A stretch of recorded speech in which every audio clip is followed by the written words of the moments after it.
Le 20 octobre 1934 paraissait dans le toujours excellent « Je suis partout » la critique de François Vineuil du film soviétique « L'orage », texte intégral.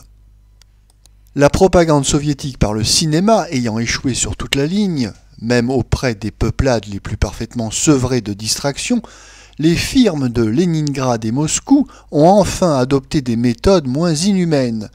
Elles s'évertuent au romanesque.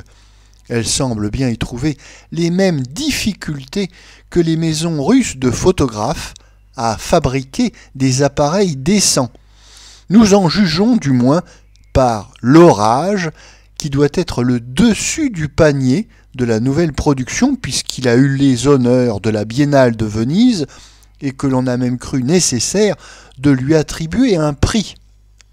C'est Madame Bovary racontée au moujik sibérien. Tout y est d'une désespérante naïveté. La mise en scène, le montage, qui nous rajeunissent de 20 ans, les acteurs qui sortent d'une espèce de conservatoire où se perpétuent des doctrines déjà lézardées au temps de Dumas fils. Pour en arriver là, ce n'était pas la peine d'annoncer le chambardement général, dans les arts dramatiques comme dans le reste. Avec le Potemkin d'Eisenstein et toutes les clameurs lyriques des premiers révolutionnaires, aujourd'hui prudemment mis à la retraite.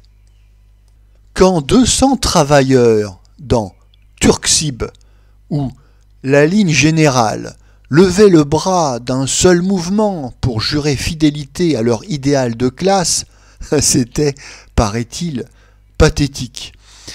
Aujourd'hui, quand le jeune premier refait le même geste pour montrer la lune à sa belle, chacun doit bien convenir qu'il y est aussi niais et désuet qu'un ténor des Huguenots. Somme toute, le maître de forge, même revu par M. Abel Gance, n'est pas plus mauvais ni plus ennuyeux que ça. Et personne, du moins, n'a songé à primer le maître de forge.